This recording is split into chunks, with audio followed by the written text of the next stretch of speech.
Iran के विदेश मंत्री अब्बास अरागची का बड़ा बयान आया। अमेरिका से बातचीत का कोई इरादा है नहीं। युद्ध से अमेरिका अपने लक्ष्य को पाने में असफल रहा। अब्बास अरागची का बयान। पड़ोसी देशों को अरागची की नसीहत, अमेरिकियों से दूरी बनाए रखें। UEM जयपुर एक आदर्श लक्ष्य है। भावी छात्रों के लिए अच्छी नौकरी, भविष्य के लिए तैयार कौशल के साथ अच्छी शिक्षा। हम क्षेत्रीय दुश्मनों के प्रति दुश्मनी नहीं रखते। तो एक तरफ बासिस फोर्स का एक्शन, दूसरी ओर हिजबुल्लाह के हमले से कोहराम मचा हुआ है। अलर्ट सारन से तेल अवीव में दहशत, बैक टू बैक कई मिसाइलों से हमले हुए। डिफेंस सिस्टम से हमला रोकने में नाकाम रहा इजराइल, ऐसा दावा किया गया। रिहायशी इलाकों में मिसाइल के टुकड़े भी गिरे हैं। तो हिजबुल्लाह की तरफ से भी कोहराम मचाया जा रहा है इजराइल में। और कल हमने तस्वीरें दिखाई कैसे हिजबुल्लाह ने रॉकेट दागे थे, और अब ये मिसाइल हमलों की तस्वीरें देखिए। आसमान में मिसाइलों की बौछार नजर आई। और एक और बड़ी खबर, इजराइल के खिलाफ प्रॉक्सी वॉर भी शुरू हो गई है। चेतावनी के बाद हिजबुल्लाह का हमला। तेल अवीव पर लॉन्ग रेंज मिसाइलें दागी गई। इजराइल का दावा, ज्यादातर हमले नाकाम हुए।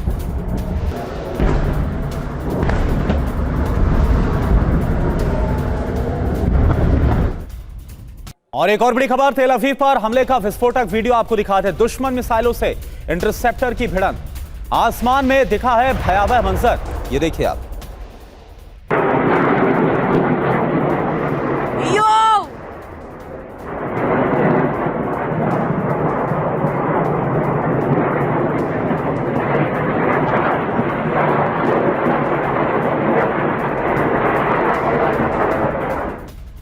और युद्ध के बीच व्हाइट हाउस की प्रवक्ता लेविट ने बड़ा बयान दिया है। युद्ध से बाहर निकलने के रास्ते ईरान तलाश रहा है। बातचीत करना ईरान चाहता है, ये लेविट की तरफ से बयान दिया गया है। कैरोलिन लेविट जो कि व्हाइट हाउस की प्रवक्ता है, उनकी तरफ से कहा गया कि ईरान है बेताब बातचीत के लिए। और वहीं इजराइल के जिस पावर प्लांट पर ईरान ने हमला किया, वहां पहुंचा TV9 भारतवर्ष संवाददाता मनीष झा की ग्राउंड रिपोर्ट आपको दिखाते हैं। ईरान ने आज अपने बैलिस्टिक मिसाइल से इजराइल के एक पावर प्लांट पर अटैक किया, और इसके साथ ही ईरान ने दरअसल वो किया जिसके बाद ये जंग एक नए स्तर पर पहुंच सकती है। वो इसलिए क्योंकि ट्रंप के कहने के बाद इजराइल के प्रधानमंत्री बेंजामिन नेतन्याहू ने भी कहा था कि वो ईरान के किसी पावर प्लांट पर अटैक नहीं करेंगे। लेकिन इसके बावजूद ईरान की तरफ से ईरान के बैलिस्टिक मिसाइल ने इजराइल के पावर प्लांट को निशाना बनाने की कोशिश की।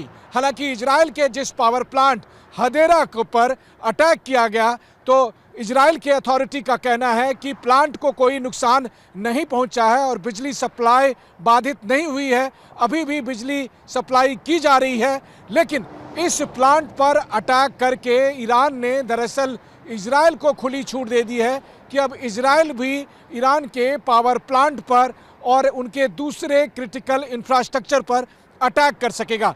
इस वक्त TV9 के कैमरे पर आप इजराइल के पावर प्लांट को देख रहे हैं, जो इस इलाके में न केवल बिजली सप्लाई कर रही है, बल्कि आज की तारीख में जंग के दरमियान ये बेहद क्रिटिकल इंफ्रास्ट्रक्चर में से एक है। वहीं दूसरी तरफ इसके साथ ही में एक सीमेंट प्लांट भी मौजूद है, और जाहिर है कि ये दोनों ही प्लांट इजराइल के लिए, इजराइल के रणनीतिक लिहाज से बेहद अहम रखता है।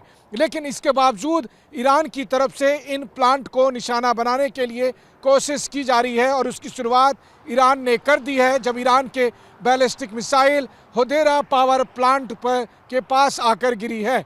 और इस तरह से जिस जंग को लेकर ये उम्मीद की जा रही थी कि शायद बातचीत से कोई समाधान निकले, वो जंग अब एक अगले चरण में पहुंच सकती है।